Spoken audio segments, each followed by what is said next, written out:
Hi, welcome to our video. Before we get started, I would like to introduce my teammates. Our group have 4 members, Minh Anh, which is me, Bảo Thư, Như Ý, and Minh Huyền. As you can see, YUTS is our name, which stands for Youth, Upgrade, and Trustworthy. And today we come here to present a solution for decomposing organic waste, which is treating organic waste in an odorless way by using anaerobic treatment. Food waste is organic waste discharges from various sources, including food processing plants, domestic and commercial kitchens, restaurants. Approximately 1.3 billion tons of food around the world is lost or wasted each year.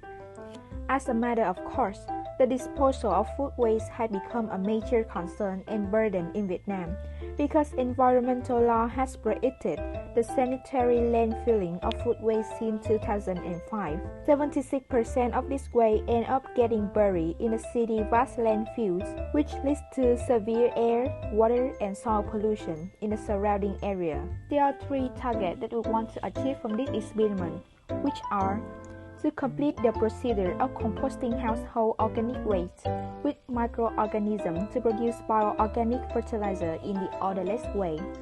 2. To upgrade the quality of the compost product for clean vegetable productions at farmer level. And finally, to reduce the pollution of organic waste. Firstly, let's talk about the Bacillus subtilis. Bacillus subtilis, also known as the hay bacillus or grass bacillus, is a gram-positive catalase-positive bacteria. This species is commonly found in soil and the gastrointestinal tract of ruminants and humans. As a member of genus, Bacillus subtilis is rod-shaped and can form a torch protective endospore, allowing it to tolerate extreme environmental conditions and can survive up to 6 years in space if coated by dust particles, protecting it from solar UV rays. The use of the genus Bacillus is promising for the production of biomolecules because it is classified by the FDA as being generally recognized as safe, and research has reviewed the ability of this genus to produce and secrete enzymes with infinite applications. And as a good partner of Bacillus subtilis, Lactobacillus acidophilus is a gram-positive, rod-shaped, and non-spore-forming bacillus.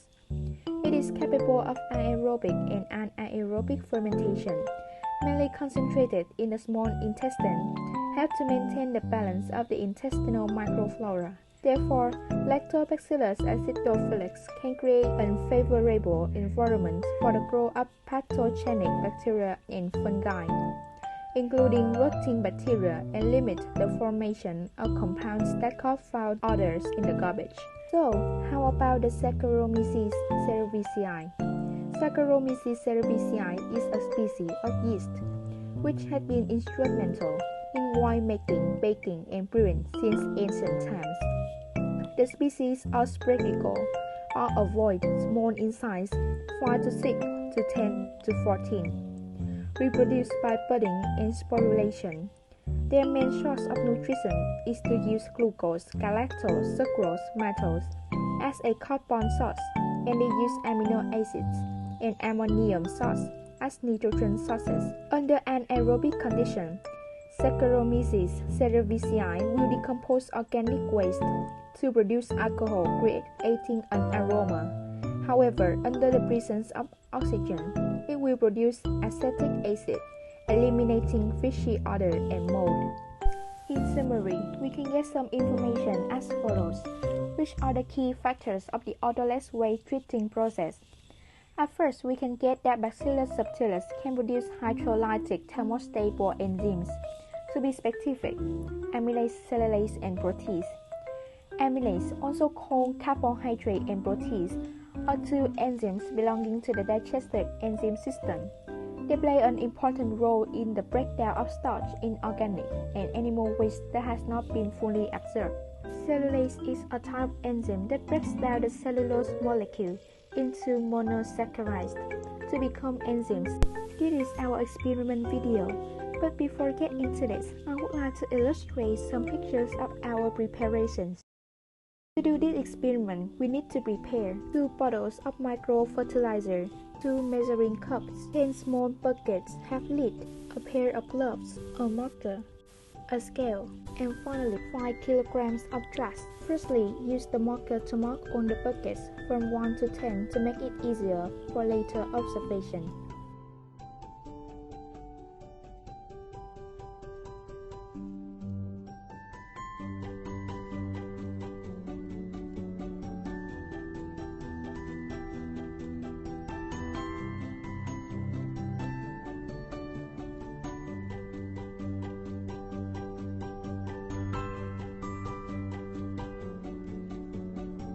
Then, fill each bucket with half a kilogram of garbage that has already been jugged.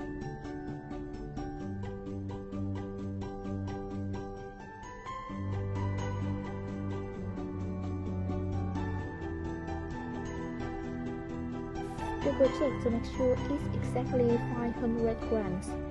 After filling on 10 buckets, we will step to the most important step of the experiment. That is pouring the microbiological solution into this glass. Here we have 2 bottles of microfertilizer. We will use the 2 measuring cups to measure the solution in increasing proportions. Bucket 1, 10 mm, bucket 2, 20 mm, and bucket 3, 30 mm, and so on.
After finishing, we will close the bucket lid and wait for the organic waste smell to be eliminated and turn into bioorganic fertilizer.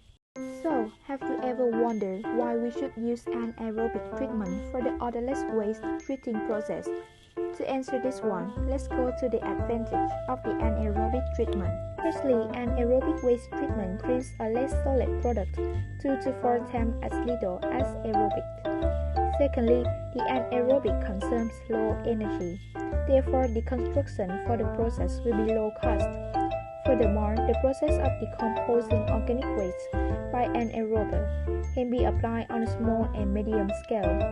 Hence, it doesn't limit where and who we are to treat waste in the odorless way.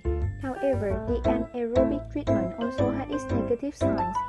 The most important is that anaerobic can easily inhibited by many factors.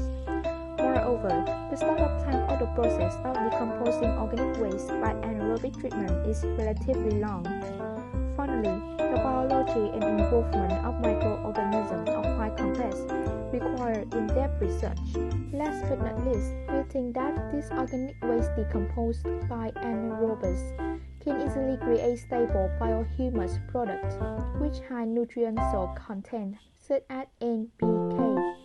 Therefore, it can be used as fertilizer in agriculture. This way, it will help reduce the amount of money used to buy fertilizer and also reduce the amount of organic garbage. Before ending, here are some results we used for our research. Thank you for listening.